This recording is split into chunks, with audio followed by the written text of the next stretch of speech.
Ayan mga parts, ano, ito po yung ating MPPT na charge controller. So ang nangyari po dito, ito, ayan, oh.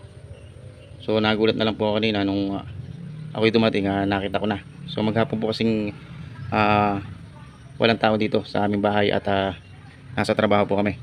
So meron po akong setup na 3 battery na tig 38 ampere, no.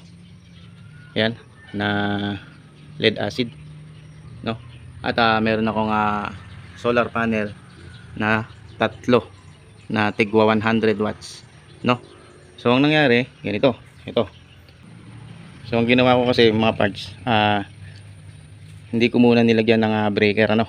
So pinag-unti-unti ko kasi itong setup na to, kaya wala pang breaker.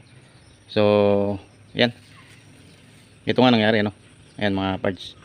So kayo pagka magse-setup kayo ng solar, no, at kahit simpleng setup lang, lagyan nyo ng protection. So ito isang ano na to, isang experience na tong nangyari na to. So okay lang. So buti na lang hindi nadama yung ating battery saka yung ating panel solar, no, yung ating panel doon sa taas. Hindi naman siguro naapektuhan. So i-double check ko rin bukas, no. So ito, nung dumating ako gumagana pa naman yung kanyang display. Ayan. So nagcha-charge pa rin doon sa ating baterya. So nakita ko nga ito. Kaya tinanggal ko na kaagad, no. Ayan. Pero susubukan pa rin natin itong gamitin, no. At hanggang naghihintay pa tayo ng kapalit, ano.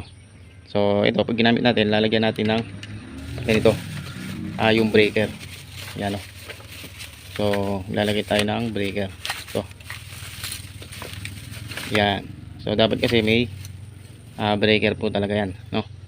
Kaya sa mga bago pa lang nagse-setup ng ganitong solar, no, na pang low budget lang, ay mas mabuting lagyan nyo ng mga protection. So yung aking output na AC, mayroon naman protection ito, yung fuse, no. So wala pang breaker yan. So ganyan lang muna nilagay ko. So dito nagka-problema sa MPPT, no. So siguro nag-init, no, at kaya nagkaganyan. Yun nga, mabuti na lang at hindi nagdire-diretso. At kung hindi ay malaki ang masisira sa ating setup. So kaya kayo pagka magse-setup kayo mga parts, no, siguraduhin yung safety, no. At lagyan nyo ng DC breaker, saka yung output AC breaker, at saka yung mga iba pang mga device na dapat ilagay dyan, no. Kinakailangan natin yon, hindi basta setup lang, no. Ayan mga parts. So ayan. So subukan natin ayusin to. At titingnan natin, ano, kung ito ay mapapagana pa natin. So okay.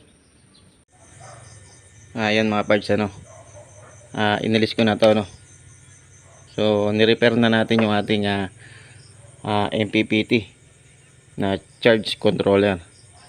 So ang nangyari diyan mga parts, kaya nasunog to, nag-loose ito, no. Sinira ko, nakala ko kasi mapagtatakip ko pang ganyan yan. So inisip ko wag nang takpan, kasi yung in-order ko mga bukas lang darating na yan, or sa makalawa, no.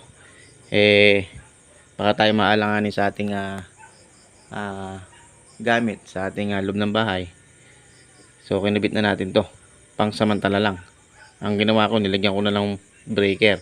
So itong breaker na to ay breaker ng panel to, no, doon sa taas. Ayan. Tapos itong breaker naman na to, breaker ng battery to. Ito.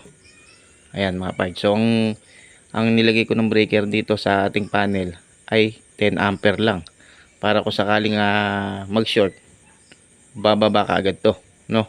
At itong sa ating battery ay 63 ampere, no. Kasi itong battery natin ay pumapatak na 100 ampere na mahigit. So okay lang. So kinakailangan mababa yung ampere ng ating breaker para shutdown ka agad. Huwag kayo maglalagay ng mataas yung ampere, no. Pagka kasi mataas at pag nag-short, hindi agad magsha-shutdown yan. So para safe kayo, babaan nyo yung ampere ng inyong mga breaker. Tulad nito, 10 ampere lang yung nilagay ko doon sa ating panel, papunta sa ating panel na doon sa taas, yung panel natin. Tapos itong battery, yung supply dito sa battery, 63 ampere lang. So ganun lang gagawin nyo para safe mga parts. So ulitin ko mga parts, pagka magse-setup kayo, i-safety nyo na. Lalo na kung lagi nyong iniiwanan. Ako kasi maghapon akong nasa trabaho at yung misis ko ganun din. Yung mga anak ko nag-aaral kaya walang naiiwan dito. So nag-lose connection, mabuti hindi nasunog. At ganun na lang ang nangyari. So isang aral na sa atin yon. Mas maganda nga yung meron tayong experience na ganun para tayo yung natututo, no? So ngayon natuto na tayo at dapat pagka magsiset up ng ganito para hindi masayang ang pera, ganun ang gawin nyo. Maglagay na kayo ng safety breaker para hindi masayang ang inyong pinaghirapan. Lilikpit ko pa to yung mga pinaggamitan ko. So hanggang gabi kasi gumagawa tayo. Kasi bukas magcha-charge na to at kung hindi natin to nagawa ay hindi makakargahan yung ating battery. Kasi bukas magcha-charge na yan eh. Kaya ito ay ginawa natin. Mabuti meron tayong kaalaman sa ganitong pagre-repair. Yun ang maganda, yung meron tayong experience sa electronics. So okay. Ayan mga parts, hanggang sa muli.